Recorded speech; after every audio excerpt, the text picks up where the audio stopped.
आज के ब्राह्मण सतयुग, त्रेता युग और द्वापर वाले राक्षस हैं।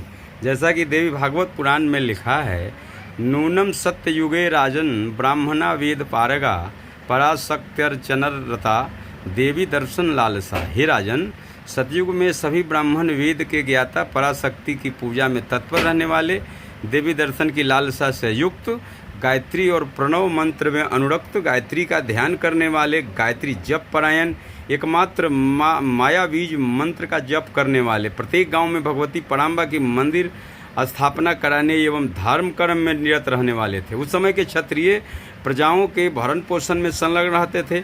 वैश्य लोग कृषि, व्यापार और गोपालन आदि करते थे और शूद्र सेवा परायण रहते थे।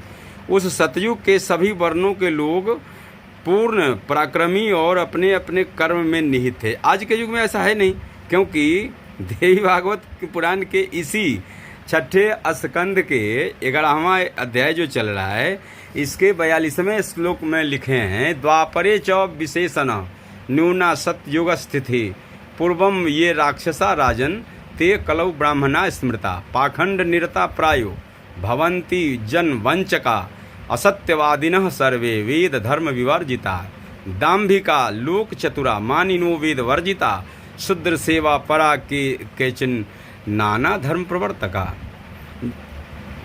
सतयुग में जो धर्म की स्थिति थी वह द्वापर युग में विशेष रूप से कम हो गई। हे राजन, पूर्व युगों में जो राक्षस समझे जाते थे वे ही आज के कलिकाल में कथित ब्राह्मण लोग हैं। वे प्रायः पाखंडी, लोगों को ठगने वाले, झूठ बोलने वाले, वेद और धर्म से दूर रहने वाले होते हैं। उनमें कुछ तो दम्भी हैं, कुछ लोग व्यवहार में चालाक हैं, कुछ अभिमानी हैं, कुछ प्रतिपादित मार्ग से हटकर चलने वाले हैं, शूद्रों की भी सेवा करने वाले हैं, क्योंकि वे दुकानदारी कर रहे हैं, ट्रैक्टर खरीद रहे हैं, फिर वो कहीं कहीं सैलून खोल रहे हैं, कहीं कहीं उनको जूते की दुकान है। इस प्रकार शूद्रों के जूते की दुकान है तो जूता जब निकाल कर देते हैं तो शूद्र लोग अपने पैर में पहनते हैं और फिर यदि छोटा बड़ा हुआ तो उनको थमाते हैं। इस तरह वे दूसरे का जूता भी हटाते बढ़ाते हैं।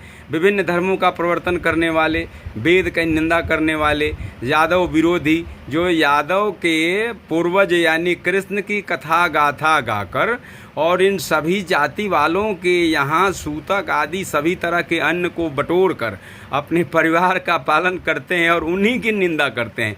ये क्रूर और धर्म भ्रष्ट लोग, व्यर्थवाद विवाद में लगे रहने वाले और कलयुग की वृद्धि करने वाले सभी पापिष्ट आज के ब्राह्मण बनकर जो चल रहे हैं, इन्हीं से धर्म कर्म कैसा किया जाएगा? क्या जादवों को यहाँ जग जाने की जरूरत है?